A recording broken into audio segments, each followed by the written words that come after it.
अनुज वधु भगिनी सुत नारी, सुनु सठ कन्या ए सम चारी। अपनी पुत्री के ऊपर काम भावना करना ये मूर्खों का लक्षण है। सठ ऐसा कह करके मुझे धिक्कारा। और संध्या जो है वह मन में पीड़ा लेकर के शिव जी के पास गई और कहने लगी, मेरा जन्म व्यर्थ है। मेरे जन्म होते ही मेरे पिता ब्रह्मा देवता को काम भावना आ गया, इससे ज्यादा दुर्भाग्य की बात मेरे लिए और कुछ हो नहीं सकती।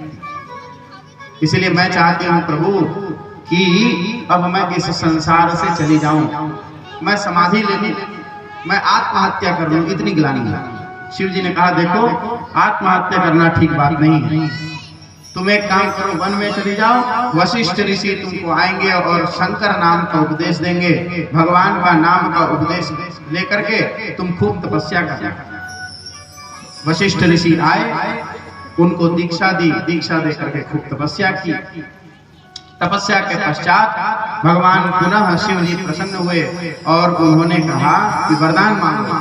तब संध्या ने क्या वरदान मांगा? देखिए, जो अच्छा व्यक्ति होता है वो अपने लिए कभी वरदान नहीं मांगता है। संध्या ने कहा, प्रभु संसार में जो कोई भी जन्म ले उसकी 4 अवस्था हो जाए। 4 अवस्था कौन कौन सी?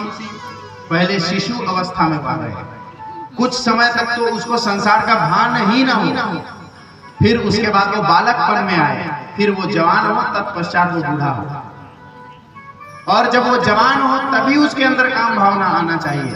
ये वरदान दीजिए। तब से जो है जीव की उत्पत्ति ऐसे क्रम से होने लगी। इससे पहले जो कोई भी पैदा होता था तो जवान ही पैदा होता था, और शुरू से ही उसके अंदर में काम भावना की उत्पत्ति होती थी करता है। लेकिन संध्या के वजह से आज हम लोग पहले शिशु बनते हैं, फिर बालक बनते हैं, फिर जवान होते हैं, और फिर हम बूढ़े होते हैं। तो ये संध्या देवी का प्रताप है। और कहे, प्रभु एक और वरदान दीजिए।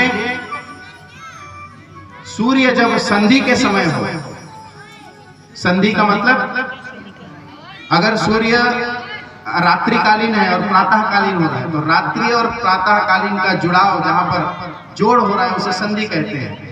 उस समय जो कोई भी आपका स्मरण करे, जो गायत्री उपासना करे, जो सूर्य को अर्घ्य दे, उस व्यक्ति को सदा जो है निरोग रखना और उस व्यक्ति के सारे काम बनाना, मानसिक शांति हो उसके घर में, जो है कभी किसी भी प्रकार के अरिष्ट ना हो। तीनों प्रकार के, तीनों समय की संध्या, एक सुबह की संध्या, एक दोपहर को जब सूर्य अपने प्रचंड रूप में होते हैं, सुबह से दोपहर की ओर जाते हैं तब एक संधि, और सायंकालीन जब दिन से रात होता है तब एक संधि। तो 3 संध्याएं होती हैं। उन 3 संध्याओं के समय में व्यक्ति को भगवान का स्मरण अवश्य ही करना चाहिए। ये 3 समय का हमारे यहाँ समाज में नियम है, इन नियम का पालन करना चाहिए। इसीलिए आज भी हम शाम को जब सूरज ढलते रहता है तब घर में दिया बत्ती करते हैं। बोलिए भक्तवत्सल भगवान की।